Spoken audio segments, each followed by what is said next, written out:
Bonjour à tous, bienvenue à cette nouvelle capsule qui concerne cette fois-ci le numéro 15 du chapitre 10. Donc, on va le lire. Une boucle circulaire en cuivre, vous avez l'image, figure 10.43 à l'autre page, tout de suite après. Une boucle circulaire en cuivre de 15 cm de rayon est placée autour d'un très long solénoïde. Le solénoïde contient 20 spires par centimètre. Ça, c'est 2000 par mètre.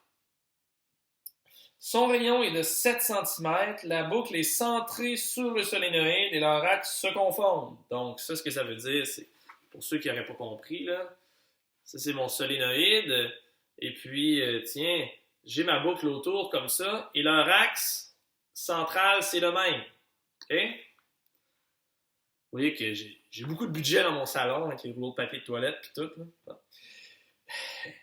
On relie la boucle un fil de nichrome, tel qu'on le voit là, dans l'image. On lui donne sa résistivité, on lui donne sa longueur, son diamètre.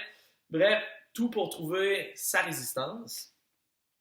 Et on nous dit qu'on néglige la résistance du reste de la boucle. Maintenant, on nous dit qu'on alimente le solénoïde avec un courant qui varie de 360 ampères par seconde. Alors, quelle est la FEM induite dans la bobine? Donc, je vais l'écrire en bas parce qu'on a plusieurs étapes à faire. Excusez, je vais avoir besoin de ça. Maintenant, défi dt. Excusez. Défi dt. Ben là, est-ce que c'est le champ magnétique qui varie, l'air, ou bien l'angle? On s'entend que l'un par rapport à l'autre, ils nous ont dit que l'axe, il se confondait, puis ça reste de même. Donc, l'angle, peut-être entre les deux, ne va pas changer. Maintenant, est-ce que c'est l'air? Non plus, l'air ne varie pas, donc c'est B. Donc, dB, dt, fois l'air. Les deux axes se confondent, l'angle entre les deux, c'est 0. Cosinus de 0, c'est 1. On ne se casse pas le basic avec ça. Maintenant, B, c'est ça qu'il faut trouver. On sait que B, c'est égal, puisque c'est un long solénoïde, à mu0, n minuscule, I. Et là, je veux dB, dt, donc di, on peut excuser, di, dt. Donc, quelque chose qui bug plusieurs personnes, m'a-t-on dit, c'est le n minuscule. On nous donne 20 spires par centimètre, mais c'est pas ça, c'est 2000. C'est ici, là, c'est 20 par centimètre. Ça veut dire 2000 par mètre. OK? 2000 par mètre, c'est important. mu0 et di, dt, ben on le donne direct. 360 ampères par seconde. Donc, on l'a, on peut le mettre directement là-dedans. Maintenant, c'est ici. Qu'est-ce qu'on prend? Qu'est-ce qu'on check ici quand on fait défi dt? Phi, c'est quoi?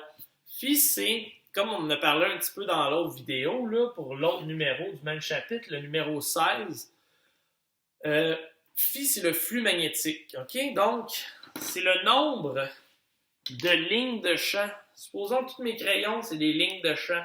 OK? C'est le nombre de lignes de champ qui passent dans ma bobine. Je vais essayer de les faire plus spread un peu, être plus beau. Je suis tellement j'ai de la dextérité. Là. Je sais parler aussi. En tout cas, donc, voyons le baptême. On va voir. Donc, mes 3 lignes de champ, ma boucle. Donc, j'ai un flux magnétique. On ne peut pas compter ça, le nombre de lignes de champ dans la vraie vie. Là. Je peux pas faire 1, 2, 3.6, 7, 8 lignes de champ. Là, ça ne marche pas de même. Les lignes de champ, c'est un concept inventé par l'humain pour se représenter un phénomène physique. Donc, j'imagine 3 lignes de champ qui passent dans la surface de ma boucle. Si je change l'angle, regardez ce qui se passe. Mes 2 lignes de champ en haut, ils passent tout douette parce que j'ai changé l'angle. Si je le remets droit, là, il passe dedans. Là, c'est difficile parce que ma boucle est quand même petite. Là. OK? Donc, je peux changer ça. Si j'enlève une ligne de champ, ben, on s'entend-tu que le nombre de lignes de champ qui passent dedans il est moins grand? Ben, c'est ça qu'on fait. Quand on augmente ou on fait diminuer le courant, quand le courant dans le solénoïde varie, le champ magnétique dans le solénoïde varie aussi en fonction du temps. Maintenant, qu'est-ce qui se passe? Ce qui fait en sorte qu'on va avoir une induction de force électromotrice dans la bobine autour, c'est parce que dans cette surface-là, il va y avoir une variation de champ magnétique dans cette surface-là. Mais c'est quoi cette surface-là? Si on va à la page 369 et qu'on regarde bien le dessin en haut de la page à gauche, on voit bien que, ben crime, ma bobine, là ça marche pas avec ça, baptême, j'ai pas de budget. On voit bien que la bobine, elle est beaucoup plus grosse que le solénoïde.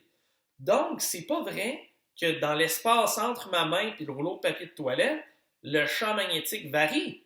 Cet espace-là, ici, ne fait pas partie de l'air dans laquelle le flux magnétique varie.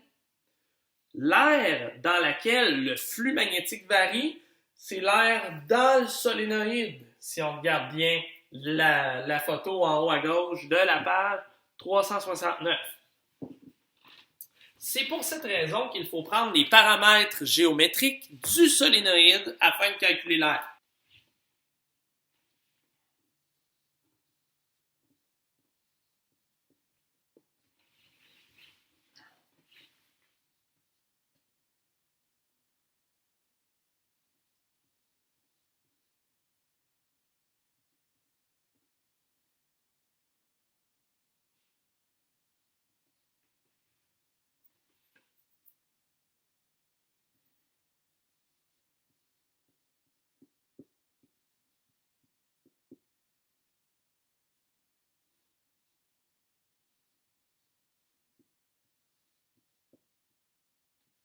Pi R carré. Donc, 0,07 au carré, pi R carré, donc l'air du solénoïde. Puis on a dit que c'était fois 1 parce que les cosinus de l'angle c'est 0, hein, les axes se confondent, donc cosinus de 0, ça nous donne 1. Donc, mu0 fois 2000 fois 360 ampères par seconde, ça nous donne le champ magnétique en fonction du temps. Hein, parce qu'ici, normalement, c'est des ampères, mais c'est des ampères par seconde. Champ magnétique en fonction du temps. Je pitch ça là-dedans, fois l'air ici, ça c'est mon air. Et on a déjà stipulé que ça allait être l'air du solénoïde, donc pi r carré, le rayon du solénoïde, fois cosinus de l'angle, ça nous donne ça. Et on pitch ça là-dedans, donc moins 1, parce que la boucle qui entoure le solénoïde, la boucle, elle n'a qu'un spire, fois dB dt, pas dB dt, pardon, d phi dt, ça nous donne epsilon. Donc, si vous faites toutes ces maths-là, vous devriez vous rendre sans trop de problème à la réponse qui est 13,9 millivolts. Bon, pour le B, trouver la résistance du fil, je pense que c'est assez simple. Là, c'est des chapitres antérieurs. On fait résistance du fil est égale à ρ fois sa longueur divisé par son aire. On a tous les paramètres pour le trouver assez aisément. On fait juste les maths, ça donne 8 ohms. Maintenant, c'est quoi C? Ah oui, quelle est la puissance dissipée dans le fil de nichrome?